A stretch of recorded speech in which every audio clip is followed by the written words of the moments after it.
Welcome to Through a Therapist Eyes podcast. We are in Metrolina once again today.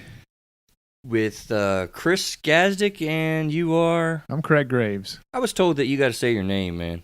You did? Yeah, Who told you that? Actually, DW did. She's like, he needs to say his name. I'm like, okay, I don't know. Nobody cares about me. You're the therapist, dude. No, they very much care about you, man. We invite you to see the world through the lens of a real mental health and substance abuse therapist. Our goal, still to create emotional growth through the medium of this podcast. Please be aware, it's not the delivery of therapy service in any way. Feedback and discussion is not only welcomed but sought on the website throughatherapisteyes.com using the podcast blog tab.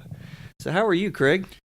Man, I am good. I am still in awe of Stephanie Fast. That was our last show if you hadn't heard it, and it was good. If you haven't heard that one yet, that might be our best one yet. I really think it is, Craig, and it's funny the way we can do podcasts and stuff, and I think you're hearing a genuine reaction on our part because we just recorded it. Yeah. And now we decided to go ahead and record this one. You'll understand about that in a minute, but I agree, man. I mean, that was just I can't thank Stephanie Miss Fast enough and her husband Daryl for helping us out with that. It's such a powerful story. I mean, it's a must listen. Yeah, and I'm going to get that book too. The book is She Is Mine by Stephanie Fast. You can find it on Amazon or wherever, but I'm definitely going to read that book. Craig, this is the human emotional experience. Let's figure this thing out together, huh? Let's do it, man. We are still here at Metrolina Psychotherapy Associates in Belmont, North Carolina since 2010, doing therapy services with children, adolescents, adults, and couples. We also have NetSmart Technologies. We'll be talking about them as usual here in a minute. Still love having them on board. Listen, you did a show recently with Mark Divine. Not with Mark Divine, right. but about his book. Sorry, with his book, An Unbeatable Mind. Yes. And you had a revelation there in the beginning that I'm going to do the same thing, man. I'm a little anxious about this show. Oh yeah, that's right. I really am. Yeah. I'm not gonna lie. This show is a little bit of a different show, which is kind of cool because we can create different things in what we do, right? And oh man, I need to push pause actually because I forgot my notes. This is not a prepared show. I need you to pause it for a second here in just a second. This is a show that I'm always looking around at events and things that I see in the news or, from a mental health perspective. And I had one happen to me just yesterday that I thought, I'm going to share this and talk about it because it was a rather dramatic experience in my life and in the life of my family as well. And it has everything to do with fraud. Being a victim, or actually in my case, a potential victim of fraud. Well, I can't wait to hear this story. I have not heard this story yet. So, yeah, this is real. I mean, you're my buddy, and I'm going to tell you about my story. I was going to call you on the phone yesterday, and I thought, you know what? Maybe we do a show on this. Yeah, that's cool. I really think it's slept. a great idea. I slept on it, and I'm going to do it. Okay, let's do it. So we're back. I got my notes. Dropped a piece of paper here. It's all, man, I was rattled, and you could tell. Here's my show notes, Craig. His notes are on 3 pieces of small paper written in pencil. Pen, because I was jotting stuff down as I went through this, and so this is fresh off of my experience, not off of my brain, because I am a therapist, but I'm also just a man. I'm just a person. Yeah. I'm a father. I'm a husband, and I'm a citizen, and this happened to me just yesterday, and it really got me to thinking because you hear these stories. As a matter of fact, we'll talk about it here in a little bit. So we'll back and forth on this as I literally just tell you the story of what happened to me yesterday. Because you said something before the mics came on this episode. I walked out and I got a drink and I was like, yeah, okay, that'll be good. You'll understand here in a bit, but. So, my gosh, where do I begin? This was crazy, guys. So, I'm sitting here at my office, and a few days ago, I got a message and it was a mundane message, just random out of the blue. Now, I deal with people needing my papers in court, and I'm careful about my documentation, and I've had to testify in court before, and actually one time just recently. So I deal with people showing up at my office. Our men and women in blue, man. They come here sometimes. Oh, really? Yeah, police officers. So this is a voicemail message, or what is this? So I come to my office a few days ago, and I get a voicemail message, and it just says, "This is Sergeant James Rowe from the U.S. Marshal Service, and I need to talk to you." And he left me a phone number. Okay. I actually have a referral out, a situation that I'm dealing with, and I'm expecting actually this guy to be a resource for me for a client issue that I currently have that I wanted to get some resources together for. So nevertheless, I call him and leave a message, and I miss him. He calls me back, and he misses me, so we got phone tag. So along about 1 o'clock yesterday, I have a minute, so I call this guy back. And hello, hey, I'm Chris from Metrolina Psychotherapy Associates, and I'm returning your call. I think I have an idea of what this might be about, but you didn't tell me on the message what was going on. So how can I help you, sir? And he says, well, I needed to get up with you because I have a situation that I need to deal with you that's very serious. And he begins to describe to me, Craig, a situation where on March the 26th, evidently someone came to my address, and he told me my address. Really? Told me my address, told me my full name, my middle name, and he said, Dr. Yazdik, still dealing with that cold, audience, by the way, so bear with me. He says, on March the 26th, at your house appeared a summons for a grand jury event. I said, okay.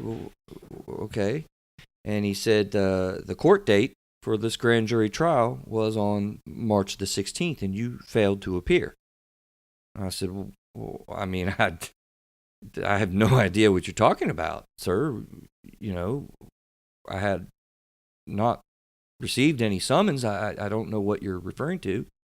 And he said, yeah, well, it was a signature that was provided, and it was delivered, an official business for this grand jury in Charlotte-Mecklenburg. And I said, well, I got a lot of questions, Craig. I'm spitting off questions, and he's giving me answers for all my questions. So he said you signed for the thing? Yeah, well, he says there's a signature here. He says we do grand juries, and we take it very seriously. It's a federal case, and everyone has to do their civic duty. So, we pull around to different counties because you don't have to live in Mecklenburg County for a grand jury case. I'm like, well, okay, I understand. He said we try to keep it in Mecklenburg County, but we know you're in a surrounding next door county, and we had served this, and so I need to inform you that you have 2 Class C misdemeanors currently that is out for you, and we need to deal with this. And I'm just befuddled, man. I'm like, whoa, like you're telling me I have misdemeanors put on me now? I mean, and I'm getting a little giggly with him a little bit, like, sir, I have no idea what you're talking about. And he goes on to describe these misdemeanors, and I'm like, what? And he's like, yes, I am. I said, are you serious? Is this? I remember saying to him, Craig, I was like, is this kind of one of those? I don't mean to be offensive, sir, but I mean, is this like for real? And he's like, yes, it is very for real. And I said, well, I know like people do charity things where you get arrested and you go in and you get donations and you do this sort of thing. So this is nothing to do with that? Like you're saying I was supposed to appear in court on the 16th? Yeah. And he says, absolutely. Okay. And I said, well, what does this mean? What are you talking about? You're going to the big house. But I'm and he's like, yeah. So I'm assuming at some point he's going to offer you an opportunity to buy your way out of this deal. Well, okay, don't go there, man. don't go there yet. So he's got this whole elaborate kind of story, and I'm like you. I'm kind of like, what are you talking about? This doesn't sound right. But he goes on to describe, hey, yeah, man, there's a process that we need to go through with this.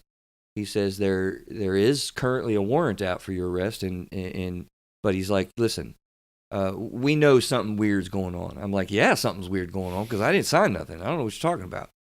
And he says, well, usually what happens in this scenario because I've been doing this for many years now. I've had these situations, and he says in a grand jury, trial, we'll have two people sometimes, maybe as many as three. Not very common that we get more than three. I mean, this is very rare.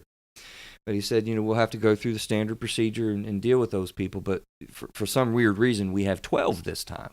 12 what? 12 people that didn't appear to the grand jury situation. Oh, I see. Right? So I'm like, oh, okay, well, yeah, that's strange. I mean, so what's going on? He's like, we really don't know, and I'm going to be doing a serious investigation on this. He says, I'm going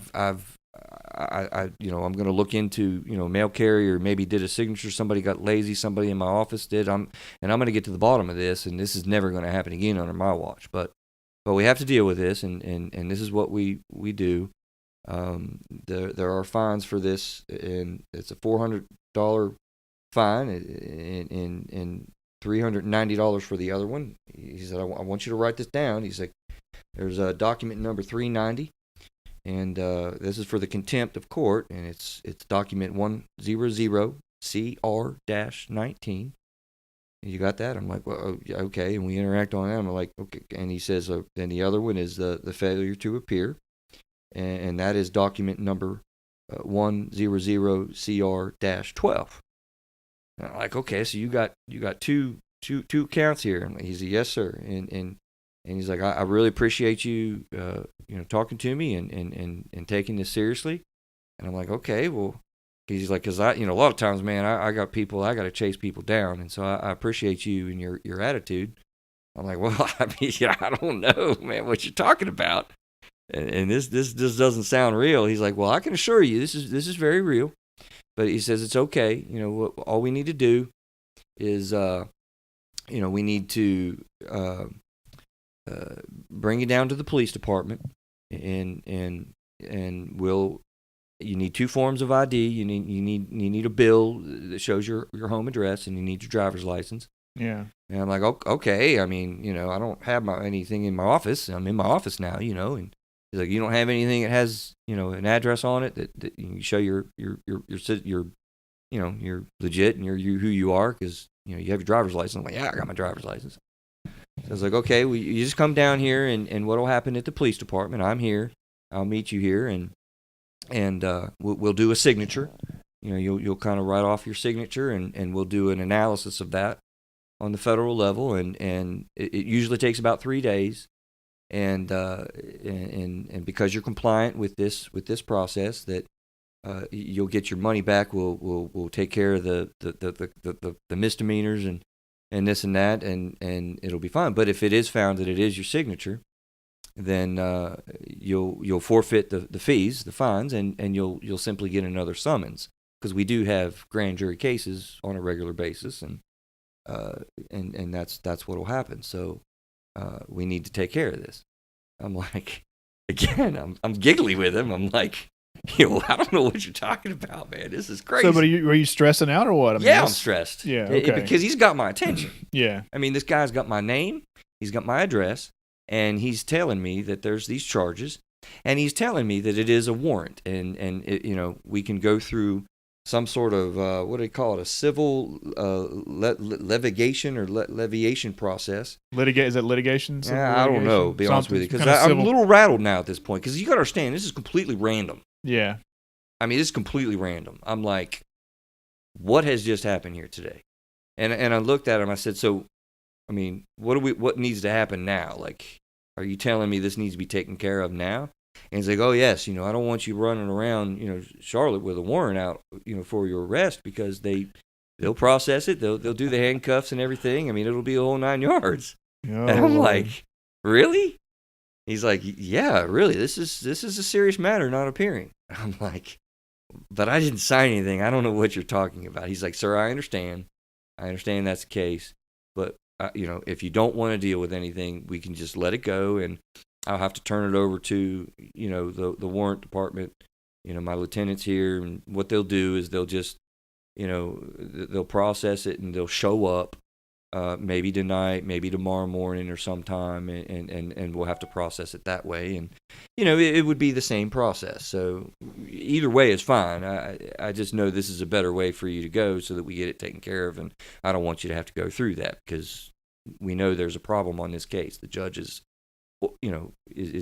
being aware of this, and we're dealing with it. But I got several people that I got to deal with. Yeah.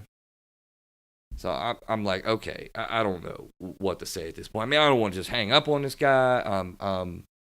Truth is, I'm kind of suspicious, but I'm like, okay, if we're going to the police department, and I asked him, I said, well, how long does this take? What's going to be happening? He's like, well, it's just about 20 minutes at the department. And I'm like, okay.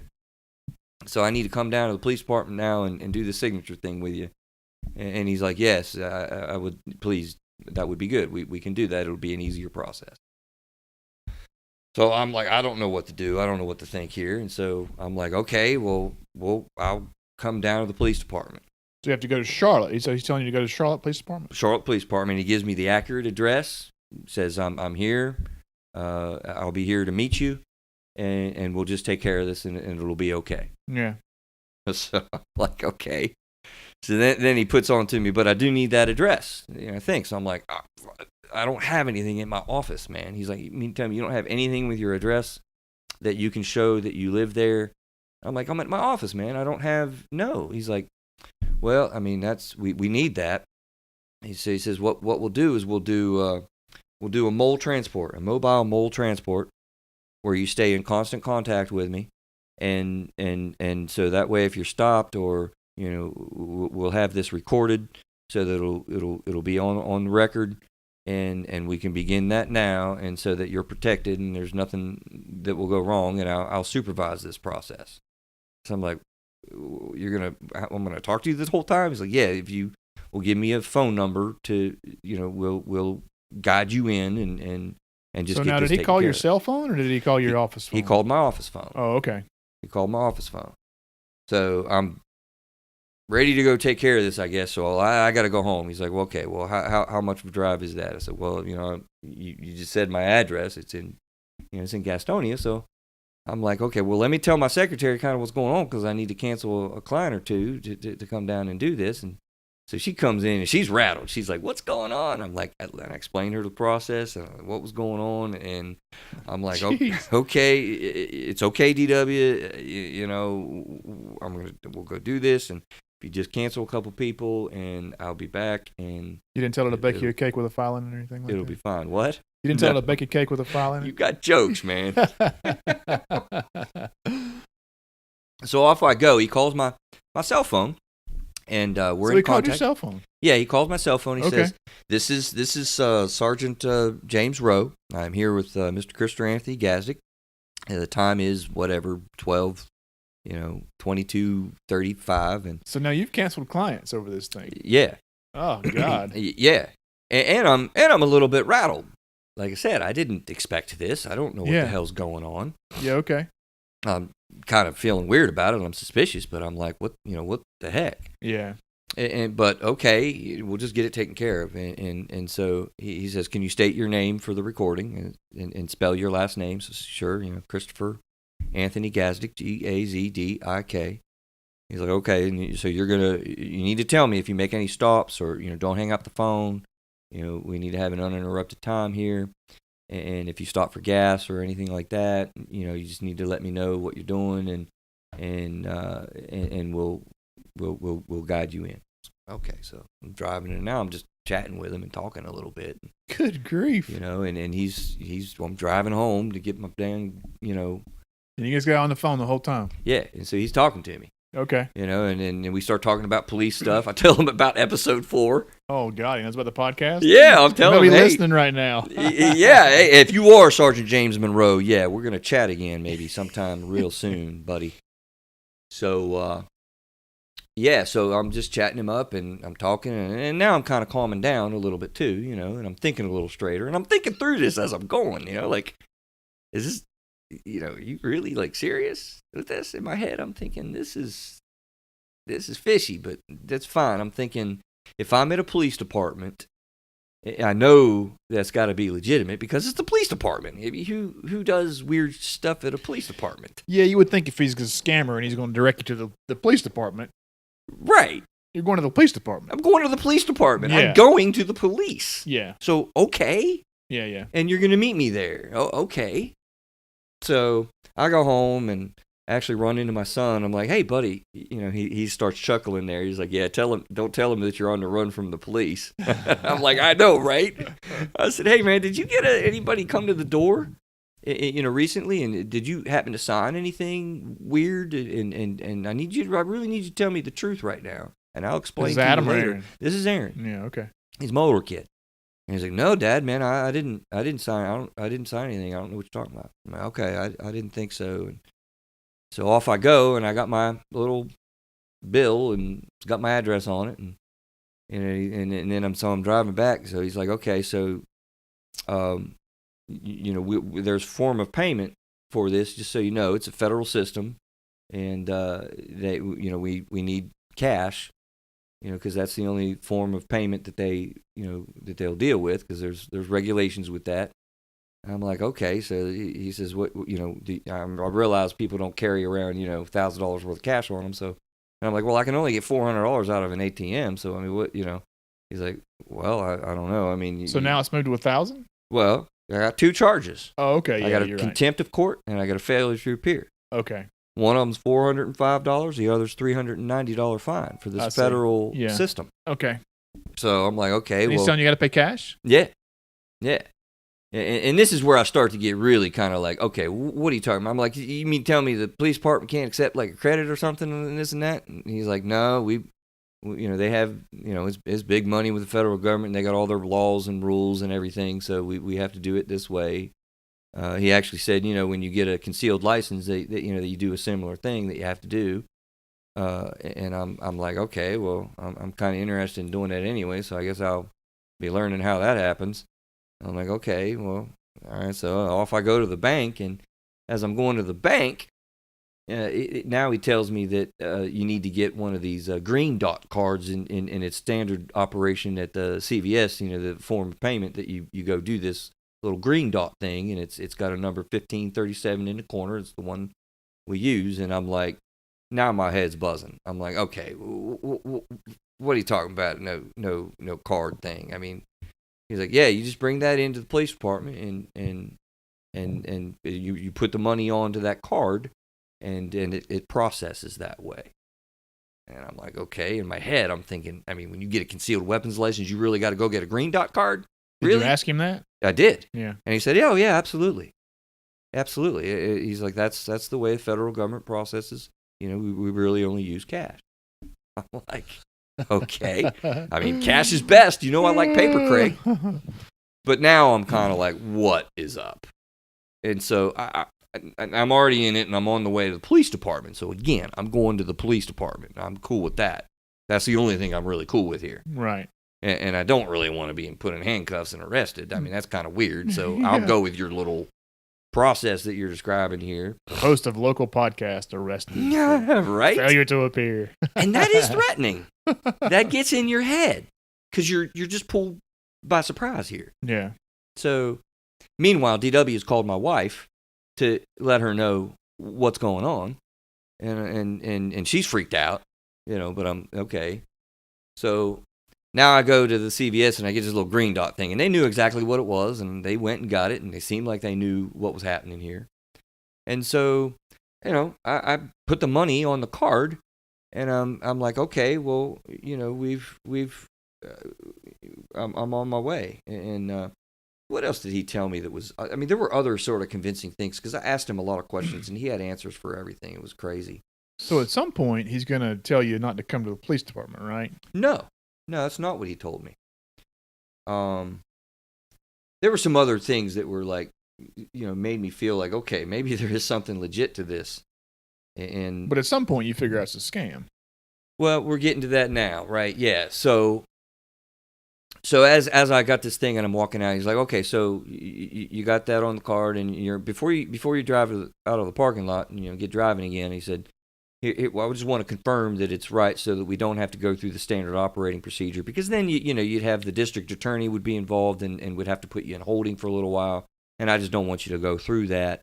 So I want to make sure that you got the money. We've got a subnet system to kind of look at it and make sure that it's right and on the up and up before you come in. And he said, yeah, all I need you to do is on the back of that little card, there's a little scratch off, and you got those numbers that are on that card. You give me those numbers, and I can check it and make sure that it's right. So I looked at him and I said, sir, I'm not going to do that. I do not feel comfortable. I feel much more comfortable doing this at the police station. And so I'll see you there if it doesn't work out and we got to do other things, and then I'm fine with that. So if anybody hadn't figured it out yet, you give him those numbers, he can access the money on that card. You show up at the police station and nobody knows who the hell Sergeant John Rowe or whatever you said his name is. Of course. Okay. So when I said that, the phone goes dead. Oh, yeah. Yeah. So his gig is up. So he's not getting anything from me. So you told him that you'd just meet him at the police department, and he hung up. Yeah, he was not down with that. Interesting. Now, interestingly enough, so I called the police department. If you got 2 lines or whatever, and you're playing with this particular scheme, right? You cannot just call the police department and find out if you have a warrant out for your arrest. You cannot do that. You have to go in person to the police department to confirm or deny this. So they can arrest you. And they can arrest you. Yeah. I guess. Yeah. I guess. And so you can't check it. And you've just got this scenario where you can just go by the wayside and say goodbye to Sergeant James Rowe from the U.S. Marshal Service, and I guess wait for the police to come, or you can go down to the police station and deal with this. Yeah. And I'm thinking that Marshal Rowe probably wanted you on the phone the whole time, so you couldn't figure out it was a scam. Or whatever. Call one of your buddies. Oh, it's a scam. Don't do that. But again, it's covered by saying, okay, well, we just want to make sure that we process this right. Well, I mean, he's telling you all that stuff too. But there's a lot of information going back and forth here. Yeah, but they don't. The real reason was so you didn't figure this thing out. At least that's that's my opinion. That's what that's what I would think. Absolutely. And again, this is all flowing through my mind. But here I am talking to this guy, and he's representing himself that way. And he's answering all my questions. Yeah. With seemingly legitimate stuff. Yeah. That I don't know anything about, no federal grand jury process. And for the audience listening, I ain't never been arrested, and I ain't got no warrants. Yeah. And so he's feeding me a lot of this line of stuff. So, yeah, that's pretty much where the story ends.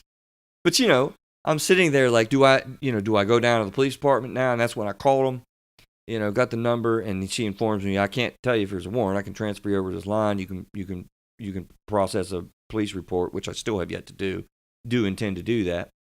And so I'm like, okay, well, I know this is a fraud thing, and now I'm just reinforcing myself. I know this guy almost took me. Now I'm pissed. And I'm like, I ain't going down and wasting any more time. I called DW up and saw my client and got myself together and, called my wife, and she's like, what is going on? She's like, I have an appointment, and I'm trying to keep it together. She's like, this is crazy. What are you talking about? And I told her the story, and, she's kind of, a bit rattled as well. DW's rattled. Yeah. These are people that I know and I'm talking to, and they're like, holy cow, And so that's kind of where the story ends. And for me, like, I didn't get took. And there's no way I'm giving any money to anybody that way. Yeah. How does that make you feel now, though? I mean, like. Well, that's where I thought I would go to next. And that's, the point of the show, right? What did I title it? I think I just brought it up. Fraud victimization, the mental health effect, through a therapist's experience. Yeah. Because I do happen to believe that this particular scheme is designed specifically for doctors.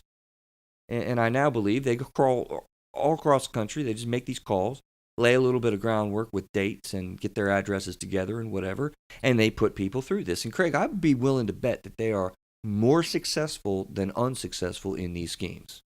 Yeah, they probably are pretty successful at it. I would say it's probably not specifically for doctors. I mean, I think anybody could be hit with this thing. There's an article here we have. Well, we'll go there if we could in a little bit. About a pastor. Yeah. So. Yeah. Okay. So This was crazy. You ask how I'm feeling now. This is the day after, and I went through a lot of different stuff with this. First of all, again, self-admittedly, I'm gonna say he rattled me a bit. Yeah, I'm sure. He rattled me. Yeah, a I'm bit. sure it was rattling. This came from nowhere.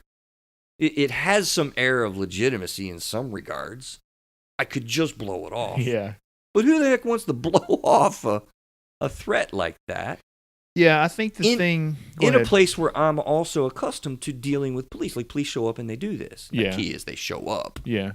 First of all. Interesting you have the police show up here. That's cool. I mean, that's yeah. not cool, but that's an interesting thing to know. Maybe we'll talk about that later, but different weird circumstances, but yeah, these scams happen quite often, I think. They're very to common. a lot of different people. And they come in lots of different forms. Yeah. Right?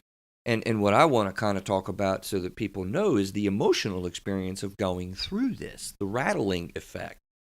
Now, you get into, we've talked about elevated states, man. I can feel it a little bit as I go through it now again. Yeah. More pissed offness than anything, but still, like, that was a very intense experience for a short period of time that came out of nowhere. Yeah.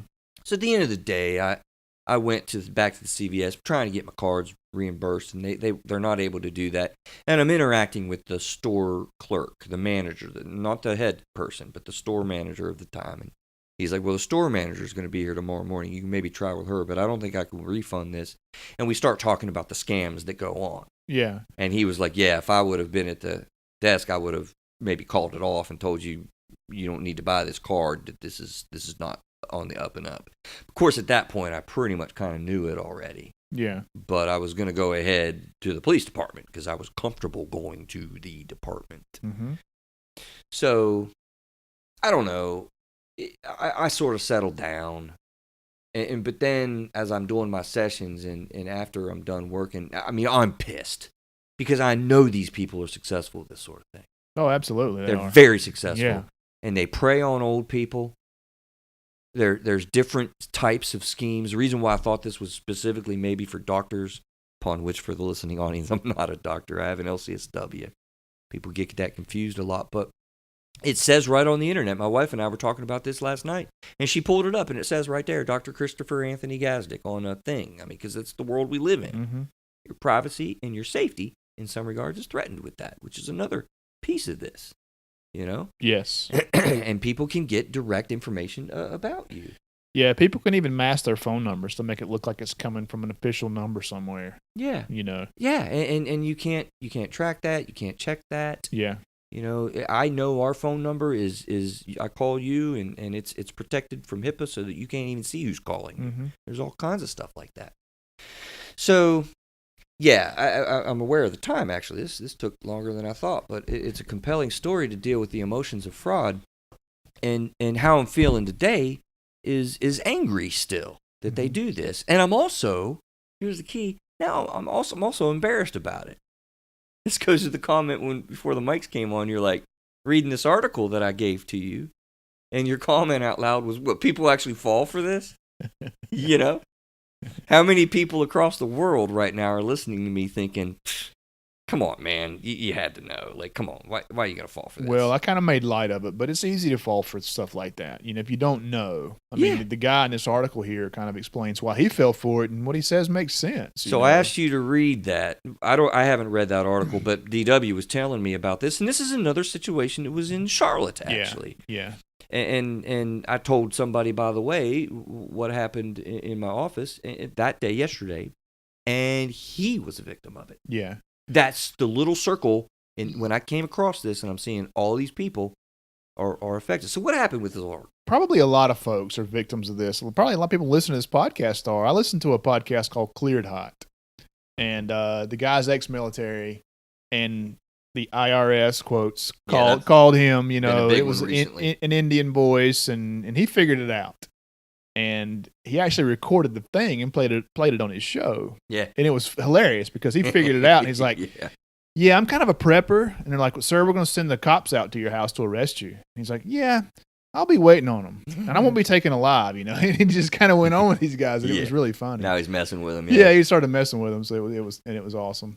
The guy in this article that Chris gave me had this similar situation, but they posed as IRS agents. And this guy actually, we're here outside of Charlotte, and this particular article is about a pastor here in Charlotte, North Carolina. Let me see. Well, Chris, he's right here. It says 55,000 complaints of IRS imposter scams last year. So that kind of tells you the volume. And that's IRS only. You said this guy posed to be a U.S. Marshal.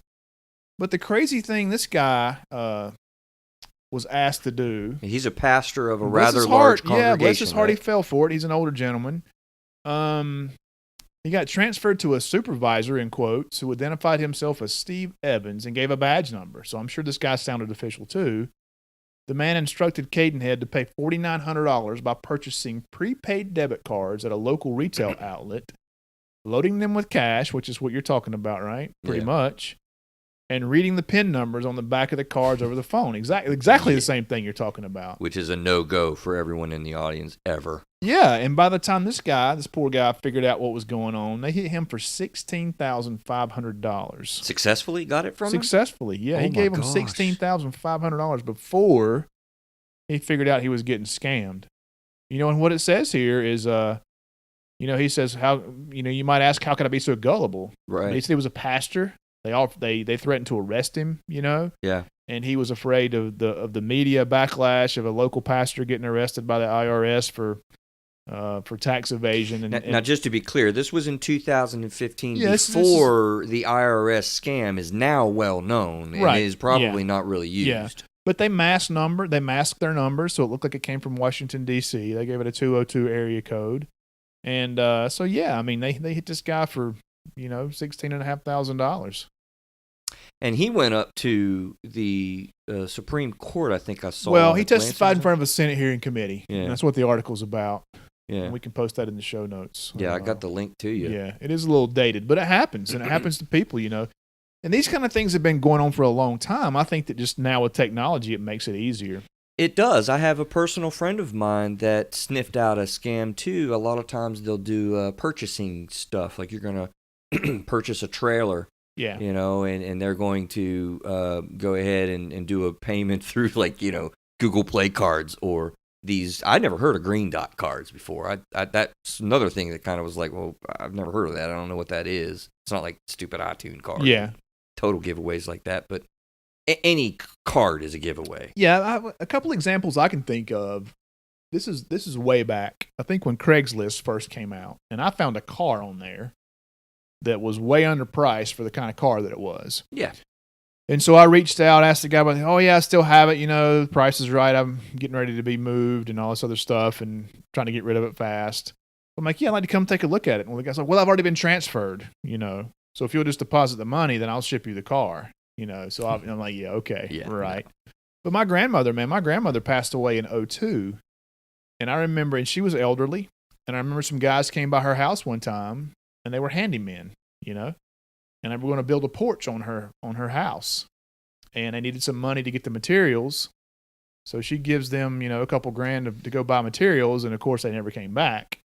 And it's the same kind of thing. Those kind of scams have been around for a long time. Yeah. It's just now that technology and internet makes it maybe more easy to pull these kind of things off. And a little bit different sort of offness to it, because you don't know how these things work. And now we have cell phones that maybe people do monitor you as you're coming in for your booking or whatever now. Like, I don't know. I wouldn't think, but, every time I know you turn yourself in, you just show up at the police department and right. take care of it. But, yeah.